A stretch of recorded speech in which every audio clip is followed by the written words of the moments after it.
Hello, world. It's Lee Kelson coming to you from Fire Tech Connect studio here in Queensland, Australia. And today I am joined by a former CEO of Country Fire Authority Victoria and currently the editor of Asia Pacific Fire magazine, Neil Bibby. Neil, welcome to Fire Tech Connect. Thanks, Lee. Pleasure to be here. You've got a lot of things on at the moment, haven't you? There's a little bit going on. We sort of had to, like most people, we've had to pivot our thinking, and we're trying to go online and trying to create some content and connect people, and doing that through our Fire Tech Connect platform, which I know you've joined. So Neil, obviously you've had an extensive background in fire and managing and predicting and preventing fires. Perhaps for our audience, you can just give a little bit of an overview of your background, and then we can dive in and talk about fire tech. Okay. I started as a firefighter, baby firefighter, back in 1973. Worked my way through the ranks with the Melbourne Fire Brigade and became deputy chief at about 1993. But the area I was involved in was R&D and prevention, not the firefighting water squirting area. I found that in looking at all the research we did, most of the lives are saved through intervention before the fire service get there. They stop the fire from spreading further. I moved from looking after Melbourne into the state of Victoria, so I became Director of Risk Management for the whole of Victoria. Did that for 3 years, then became Chief Executive Officer in 2002, 2003, when we had large fires going through the Gippsland area. Had that job until I was 8 years with that job. Retired just after the Black Saturday fires. I announced my retirement in November, and the fires occurred in the February, and I was hoping to get out of there in March, but I didn't get out of there until August. You couldn't leave an organisation after something like that. So I've been through quite a few large fires in the rural area, large fires in the prevention area, in the urban area. I've also worked in building fire services in countries like Fiji, Papua New Guinea, and Vietnam, and done quite a bit of work with the Hong Kong Fire Service, which would be one of the best fire services in the world.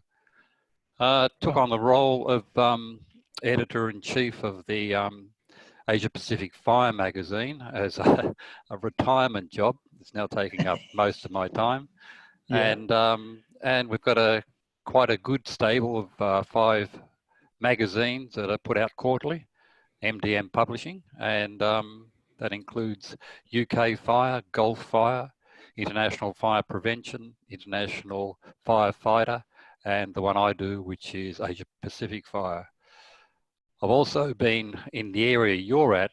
I've been working with fish burners, working together with a number of other organisations like Risk Frontiers, looking at technologies and trying to mentor them through the problems they have when they're trying to bring new technology to a very staid organisation like the fire service.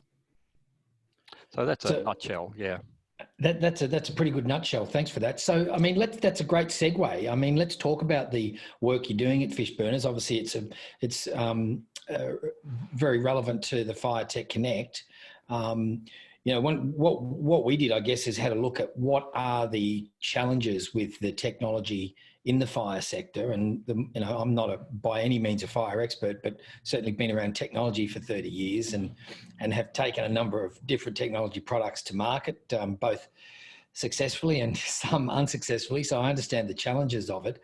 But very specifically around, you know, the fire, you said, you know, it's a very staid organisation like the fire services. Can you sort of share a bit of that insight with us? Look, I won't use company names, but there is a company that does a fantastic job using AI in translating from anywhere near 100 odd languages into English, or English into anywhere near 100 other languages. Right now, that's being used to translate for the COVID-19 problem that we've had around. Very smart technology. they had a lot of trouble trying to convince the fire services that they could do real-time translation during the fire season when you're warning people in many, many languages. It's now after the fire season. It's now one of those things that they're looking at, but it's not one of those things that they see an urgency with. However, when you look at the fire services, if one fire service adopts it, then the next one, the next state, will still want to go through its own testing procedures. And that's one of the problems we have. States won't acknowledge the testing procedures that are taking place in other areas. And that burns cash when you've got to go through the testing process all the time as a new product. Yeah. So I was talking to some people in California last week, and it seems that is a problem that's, fairly broad. And, obviously the fire services, from my understanding, and you correct me if I'm wrong, but, I came out of the enterprise software space. It's not a life and death thing. If the data's wrong, or the system doesn't work quite properly, it's not a matter of life and death. Whereas when you're talking about things like, around health and around fire, it is a matter of life and death. You've got to prove that the tech works. But there's organisations like the FDA in the Federal Drug Administration in the US and the Therapeutic Goods Administration in Australia that actually puts that through a rigour and validates and verifies that technology before it goes out into the wider market. Is there any organisation like that in the fire services sort of technology space? I'd like to think there was, but there isn't. Around the world, there are quite a few innovative fire services that people keep their eye on. One of them is Singapore. The Singapore Fire Service. People look at me when I say, they expect me to say New York or Los Angeles or London or something like that. Asian fire services are doing some fantastic things. In the area of exoskeletons, moving heavy objects, in the area of communications, in the area of training using artificial intelligence for training purpose of their people. So one of the things that we have to do, and I'm talking about Australia now, is actually start looking at what the others are doing. And it's proven technology, because a lot of the stuff they've been doing for years. Yeah. I heard that there was there's a company that we've been working with, Fireball International. They've got some amazing satellite technology and early detection warning systems. Yep. They really struggled to get any traction here in Australia. Ultimately, have got a pilot going with in the state of California. But in Victoria, I heard there's still people in crow's nest with binoculars spotting fires. Is that true? That's 100% true. And I just shudder to think about the waste of resources when you've got people, and the danger to a person sitting up there in a fire tower when there's a fire coming towards you, when it can be done through satellites. And it's a fundamental of any fire service. If you can actually put the fire out when it's small, then it doesn't become big and you don't have a problem. So one of these, the beauty of satellites is that they can see everything at all times, where someone in a tower has to sleep sometime, get down and have some lunch. And it isn't one of those things where the human brain is more superior, because it's a pretty simple task. Find something hot, triangulate it, and then put something in there to make it cold again. Right. So, and again, that's another really key point that keeps coming out in my conversations, is that the best thing is to detect early, respond quickly, and put it out when it's small, and don't allow it to get big. That's correct, yeah. A small fire being put out.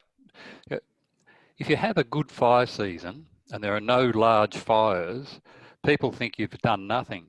If you've been able to contain every single fire to a 1 truck, 2 trucks, a very small 1 acre, then you've done a marvellous job, but it doesn't make the headlines. One of the things we don't do is celebrate success like that. Right. And to celebrate success like that, you need to have, like the satellite system you were talking about, doing a great job. And who funds something that is actually not doing the headlines? I've funded lots of things within the fire service as a CEO out of disasters. Governments are more than willing to send you tons and tons of money when there's a disaster there, but preventing disasters, you could actually do it with 10% of the money, but it's not realised that that's where your best effort's going to be. So, but why is that? Is that just a human nature thing, or? Yeah, it is. I think it's funding by media, and I think we have to move away from that. We have to start saying, okay, what's it going to cost us to make sure we don't have a fire season like we did last year? And it's coming into the next fire season, and there's a 4 inquiries I know about. None of them have handed anything down yet. They're all supposed to do things quickly. And unfortunately, what they will most likely turn into is a who to blame inquiry as opposed to what do we do next inquiry. Yeah. So I'm interested, you mentioned Hong Kong and you mentioned Singapore. I've, personally done a lot of work and spent a lot of time in the Asian region, and particularly around the AI and the training that you mentioned. I mean, can you give us an example of some of the things more specifically that they are doing that you could see perhaps we could adopt here? Well, there's a company called XVR. XVR does artificial intelligence, and what they do is they'll allow a full group of firefighters to manage a fire just using screens around a room. They all interact, all the communications interact, all of the issues relative to how long it takes you to get a truck there. So if they call for assistance, it isn't like a cartoon show where everything turns up straight away. You've got to wait 15, 20 minutes and the fire's getting out of hand. So they've got to understand what goes on in that time. They're doing a fantastic job. It's one of those things that I see being used slowly in Australia, but not taking on board where the entire training establishment is revolving around intelligence. The Melbourne Fire Service have one. They have a specialised room. The New South Wales are just building one. Where Hong Kong, we're building them on 5, 6 acres. They're building them on 10, 20, 30 acres. A fully equipped ship. That's a plane you can put out. All of those things are being used, and they're using them with heat detectors so they can make sure that 2 things occur. The first one is the firefighters are safe, and the second one is the firefighters feel some discomfort and understand what happens when you're in a real fire. Another company called Flame are doing some fantastic work on making things more realistic. If they give you a hose to hold, and virtual reality glasses, they will give you the jet reaction of the hose. They'll give you you get all the feeling as if you're holding a real fire hose, and what you're doing it is in the safety of a lounge room, basically. And I guess, in Australia, we've relied heavily on, predominantly a volunteer firefighting service. Yes. That's a good thing and a bad thing. So, I mean, and there's been a lot of discussion around that in the media, and, I suppose it being fairly, in some regard, it's been controversial. I mean, what's your view? Is it time that we, when we're dealing with these more catastrophic fire seasons, and it seems that by all accounts, they're going to continue to become worse. I mean, and in your reflection over the years you've been involved, you've obviously seen them, continually get worse. Is it time that we professionalise the service, or we can't afford to? It's just that expensive. The volunteers do a fantastic job. What's going to happen though is this year it happened quite a bit where Victorians went up to help New South Wales, and New South Wales and Victoria went up to help Queensland. And you can do that because the fire season travels down Australia's coast. It starts Queensland, moves down in October, September. It moves down November into December into New South Wales. And then usually about the time of the Australian Open, mid-January through to February, it's in Tasmania, South Australia and Victoria. So there's an ability to transfer your volunteers in that case. All of those times are now intertwining. New South Wales is starting earlier, so that intertwines with Queensland, so they can't support each other. Victoria is starting earlier. New South Wales is going later. And then that translates again overseas.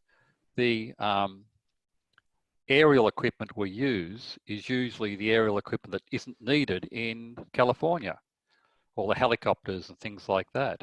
Well, now their fire season in their summer is getting longer and longer, so they're reticent to give us equipment.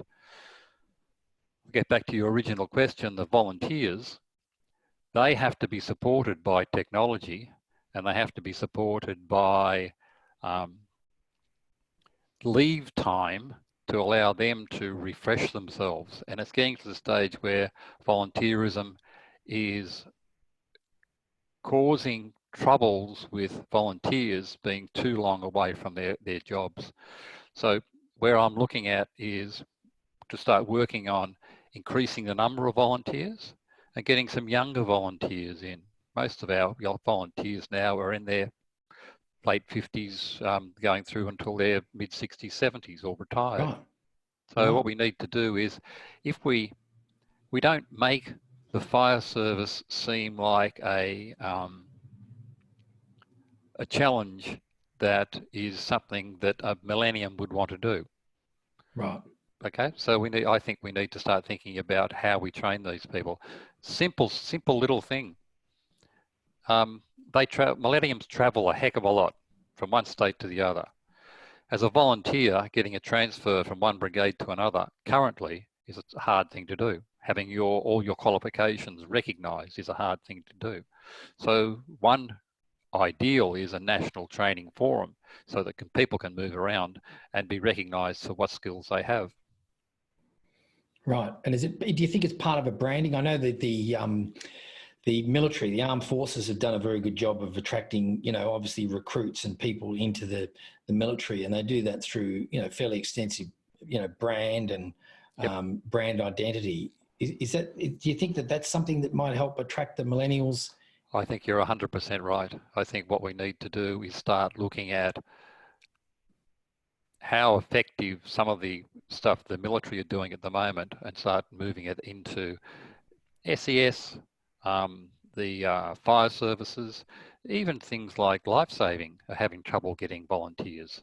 So it's a matter of bringing that volunteer culture back into Australia at a younger level. Yeah. And from a technology perspective, just sort of backtracking to the technology, what are the things that you think that we can do, collectively as a country, but more specifically as a program like Fire Tech Connect? I suppose we've identified two sides. There's things that we see we can do where we can move the needle. One is to help build the capability into the young early stage companies, which is, the stuff you're doing with fish burners and some of the companies that you mentioned. And so we can put a program around that. We can wrap mentors and things. That's relatively simple. We can build capability. The other side of it, I think, is how do we open up markets internationally and build those paths to scale to make it easier for those companies to jump the pond and to get traction into these other markets so that they can generate, access bigger markets and generate more revenue.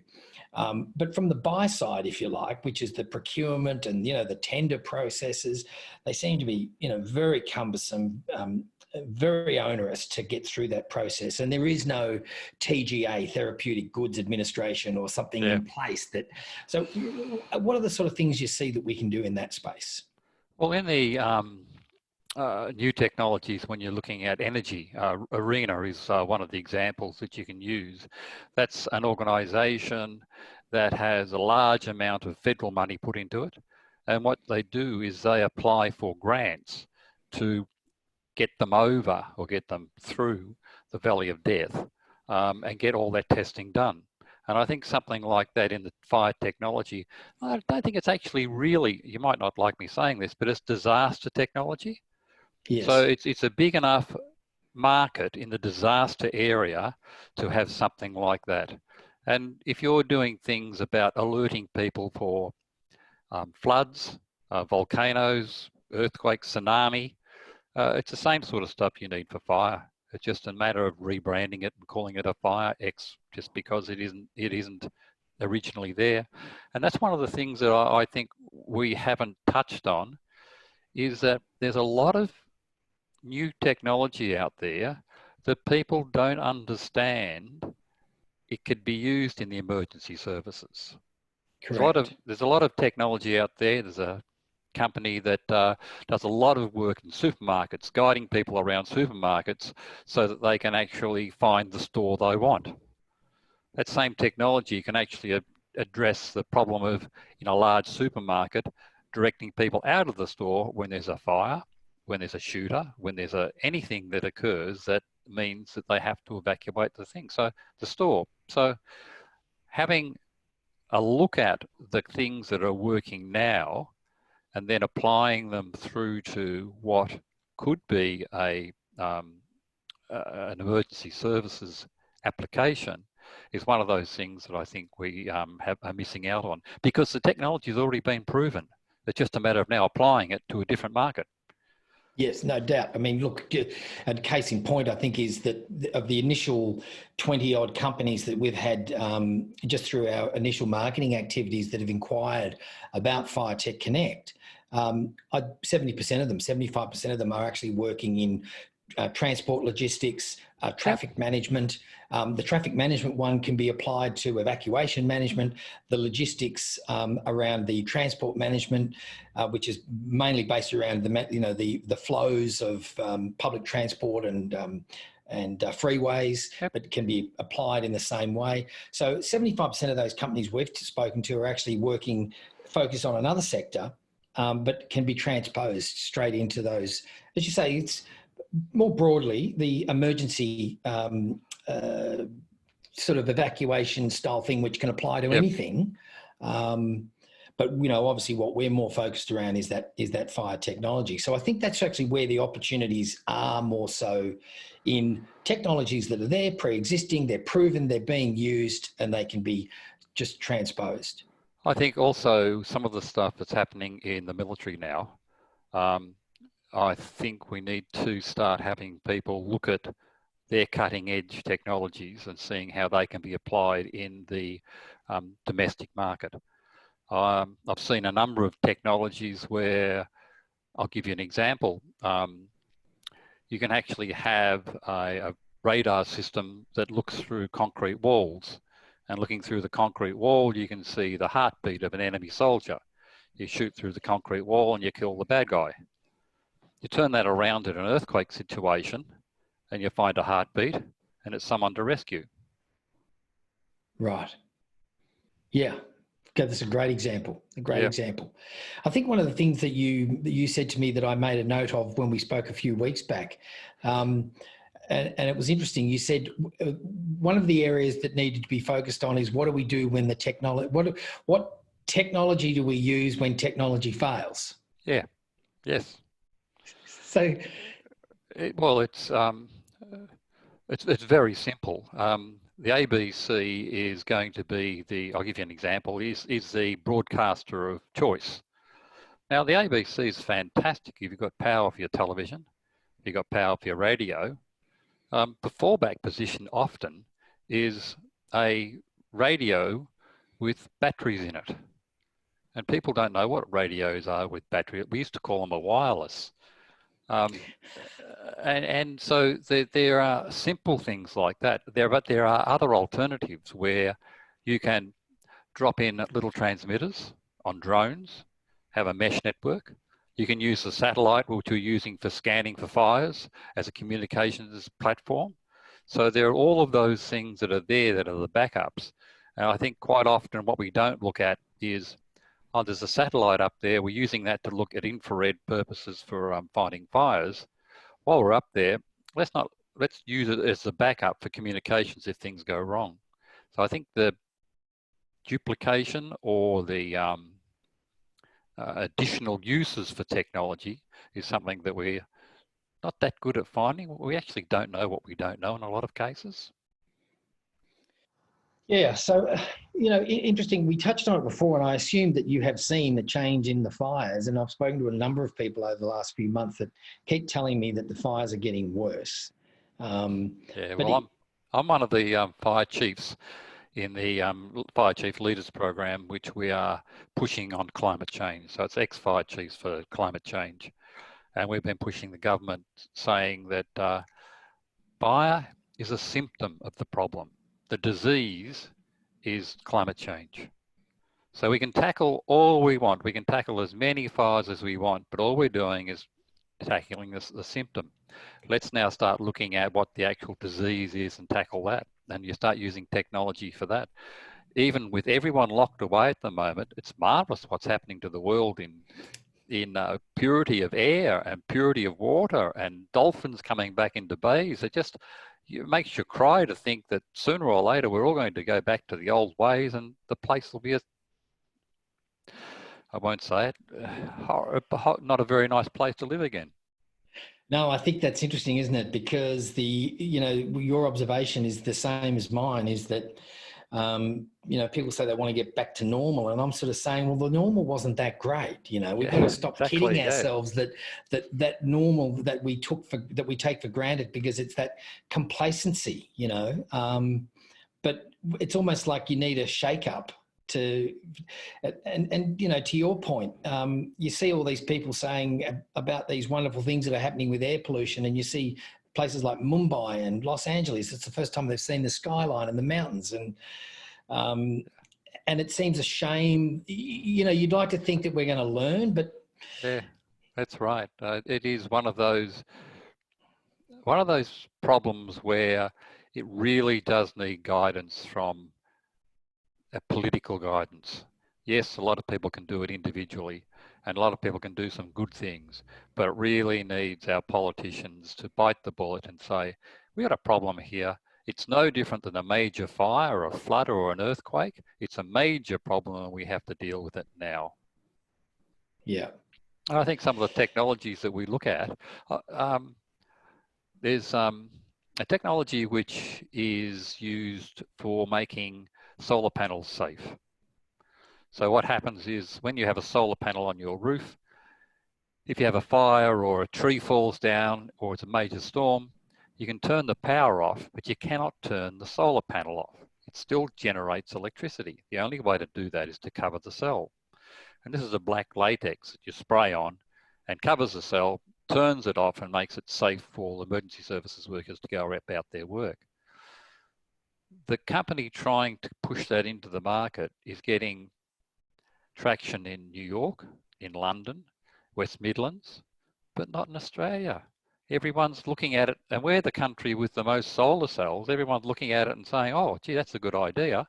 Yes, we know it's dangerous. Firefighters have been shocked before, but we just can't get it up and running.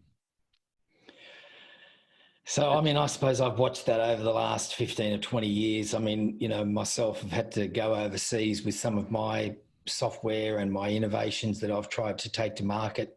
Ultimately, I'd say the three that have been successful, moderately to successful, however you want to measure it, I've had to go overseas. Yeah. It's been a constant frustration. And we do hear a lot about the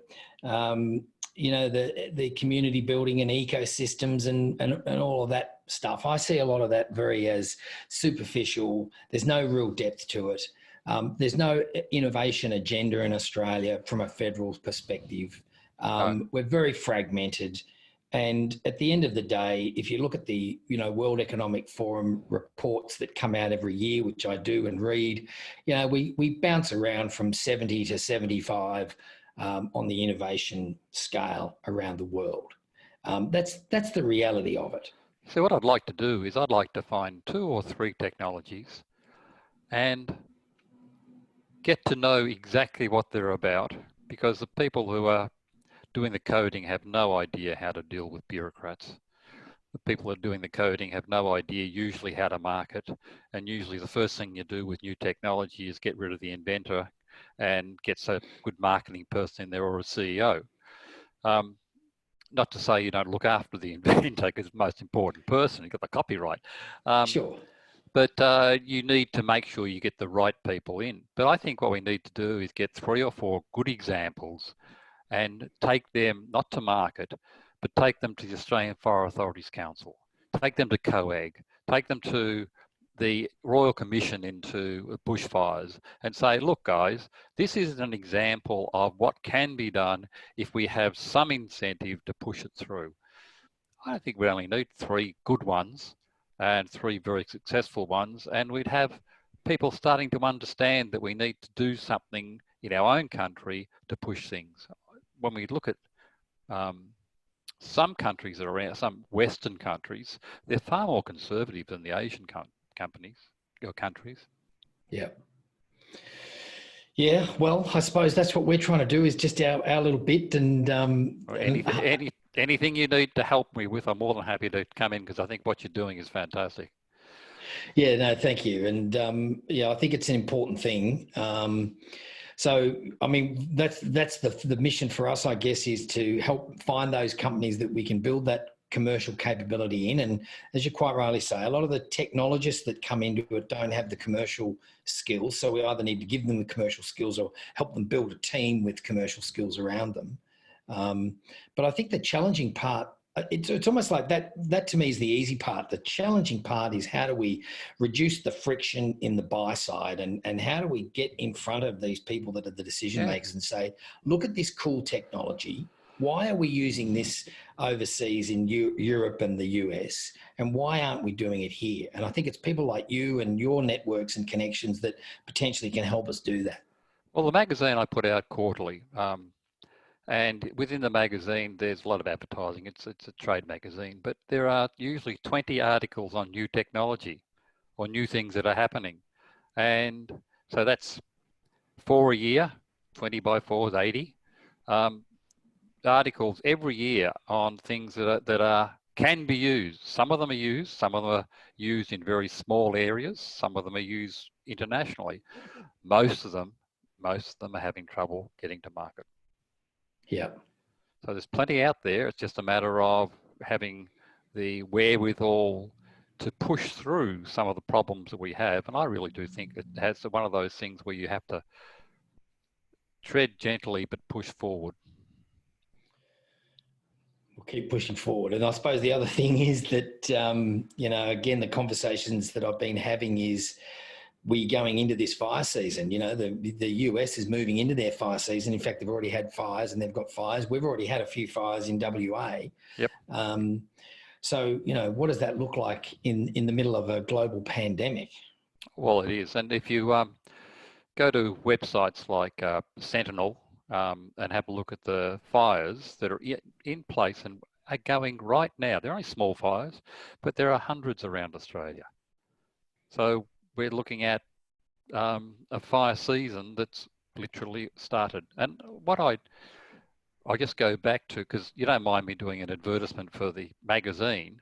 Not at all. But if people what I'm hoping people will do is subscribe to Asia Pacific Fire. It's free of charge, and get a copy of the hard copy and have a look at the technologies that are out there, and get into the tables and get into the boardrooms and get into the executive dining rooms of some of our fire services.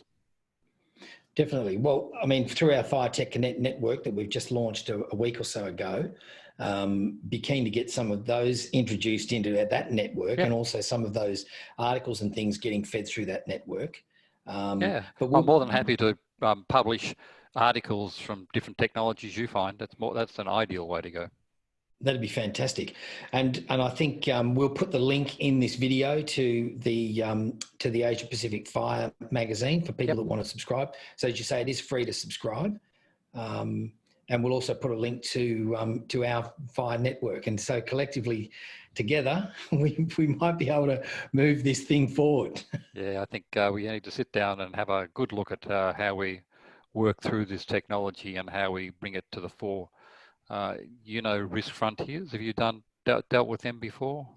No. Okay, we'll have a discussion offline about them and what they're doing as well, because they're all complementary, and it's silly to fragment the work that we're doing where we can actually come together and support each other. Definitely. I think that's a great note to finish on. So let's come together and support each other and work together. So collaboration. Thanks, Lee. Good to see you. Thanks very much. Good on you, mate. Bye.